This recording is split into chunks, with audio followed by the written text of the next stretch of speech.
बहुत दूर देश की बात है। एक कस्बे में डेजी और अप्रैल नाम की दो बहनें अपनी बीमार माँ के साथ रहती थीं। अप्रैल, मैं दूध दूह रही हूँ, तू जरा माँ को दवा दे दे और थर्मामीटर से उनका बुखार भी चेक कर लेना। अप्रैल डेजी से छोटी थी। अप्रैल को यह बिल्कुल पसंद नहीं था कि उसकी बड़ी बहन उसे किसी बात का ऑर्डर दे। डेजी मुझसे बड़ी है, इसलिए ज्यादा अम्मा बनती है, हर काम के लिए मुझे ऑर्डर देती है और खुद दूध दूहने के बहाने आंगन में बैठकर लड़कों को ताड़ती रहती है। अब ये इतनी सारी दवाइयाँ हैं, पता नहीं कौन सी दवाई देनी है। क्या मुझे डेजी से पूछना चाहिए? नहीं, उस बेकार इंसान से पूछने का कोई मतलब नहीं। ये गुलाबी वाली गोली खिला देती हूँ, ये माँ ने बहुत दिनों से नहीं खाई है। अप्रैल अपनी माँ को अनजाने में गलत दवा खिला देती है। गलत दवा खाने के कारण माँ की तबीयत बिगड़ जाती है।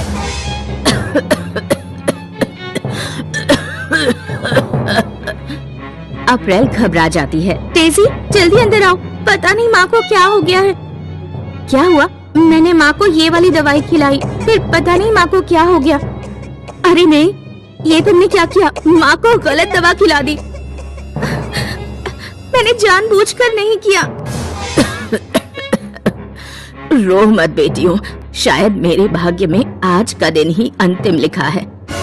वैसे भी मैं अपनी बीमारी से परेशान हो चुकी हूँ। मरने से पहले मैं तुम्हें कुछ देना चाहती हूँ। माँ डेजी और अप्रैल को एक संदूक निकाल कर देती है और मर जाती है।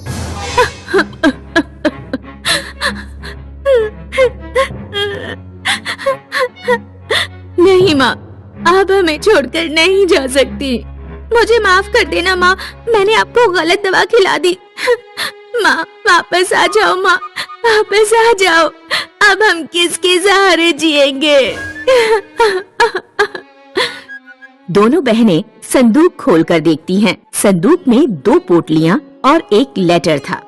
डेजी लेटर पढ़ती है। मेरी प्यारी बेटियों, तुम्हारी उम्र अब विवाह करने लायक हो चुकी है, लेकिन मेरे जाने के बाद ऐसा कोई नहीं जो तुम्हारे लिए योग्य वर ढूंढे।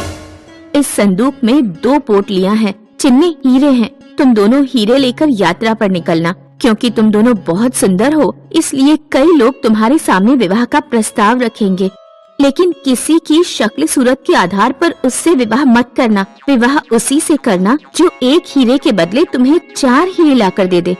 डेजी और अप्रैल हीरे लेकर यात्रा पर निकल पड़ती हैं। जब वे कुछ दूर पहुंची, तो एक लड़का डेजी के पास आकर बोला, हे सुंदरी, मेरा नाम पीटर है, क्या तुम मुझसे विवाह करोगी? डेजी अपनी पोटली से एक हीरा निकालकर लड़के को देती है और कहती है, अगर तुम इस हीरे के दम पर 4 हीरे लेकर इस पते पर लौट आए तो मैं तुमसे विवाह कर लूंगी। ठीक है, मैं पूरी कोशिश करूँगा। वे कुछ दूर और चलते हैं तो एक घुड़सवार अप्रैल के पास आता है। हे खूबसूरत लड़की, तुम्हारे रूप ने मुझे मोहित कर दिया है, क्या तुम मुझसे विवाह करोगी? हाँ, कर सकती हूँ, लेकिन एक शर्त है, मैं तुम्हें एक हीरा दूंगी। तुम्हें इसके बदले मुझे 4 हीरे लाकर देने होंगे। जब 4 हीरे हो जाएंगे तो ये मेरे घर का एड्रेस है, यहाँ आ जाना। अप्रैल और डेजी की पोटलियों में 4-4 हीरे थे। वे रास्ते में आगे बढ़ते गए और शादी का प्रस्ताव रखने वाले लड़कों को अपनी पोटलियों से एक-एक हीरा देते गए। जब उनकी पोटली के सारे हीरे खत्म हो गए तो वे दोनों घर लौट आए। तीसरे नंबर पर जो लड़का मिला था वो बहुत हैंडसम था। अच्छा होता मैंने उसी से विवाह के लिए हाँ कर दिया होता। ये हीरों के चक्कर में हम कहाँ फंस गए।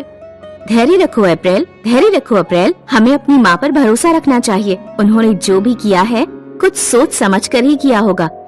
6 महीने बीत जाते हैं, लेकिन डेजी और अप्रैल के पास कोई लड़का लौटकर नहीं आता।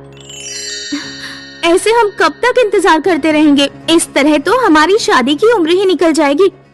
इतने अच्छे अच्छे लड़के मिले थे, लेकिन माँ की योजना की वजह से सब हाथ से निकल गए। लड़के तो गए ही और हीरे भी चले गए।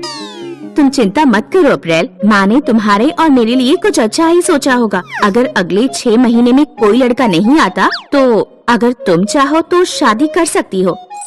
कुछ महीनों बाद पीटर नाम का एक लड़का लौट आया, जिसने डेजी को पसंद किया था। मैंने एक हीरे की दम पर कमाई करके 4 हीरे बना लिए। डेजी की शादी हो जाती है। तुम्हारी तो शादी हो गई और मैं ऐसे ही रह गई। लगता है मुझे लेने कोई नहीं आएगा। आएगा अप्रैल, थोड़ा धीरज रखो। माँ, तुम आसमान से देख रही हो ना, क्या ईश्वर इतना निर्दयी है? मैंने जिन लड़कों को हीरे दिए थे उनमें से कोई भी लौटकर क्यों नहीं आता? आखिरकार एक दिन जॉन नाम का एक लड़का आता है जिसने अप्रैल को पसंद किया था। तुम्हारे दिए एक हीरे को बेचकर मुझे जो पैसे मिले मैंने उन्हें अलग अलग जगह पर निवेश किया और इतना पैसा कमाया कि आज मैं 4 नहीं बल्कि पूरे 10 हीरे लेकर लौटा हूँ। मुझे लगता है कि तुम दोनों की माँ बहुत बुद्धिमान रही होंगी, वे निवेश की ताकत जानती होंगी। इस तरह अप्रैल की भी शादी हो जाती है। देखा, मेरी प्यारी छोटी बहन, माँ की बुद्धिमानी की वजह से आज हमें इतने बुद्धिमान जीवन साथी मिल पाए और हमारे हीरे भी वापस आ गए। ठीक कहा, आज मुझे एहसास हुआ कि सब्र का फल बहुत मीठा होता है।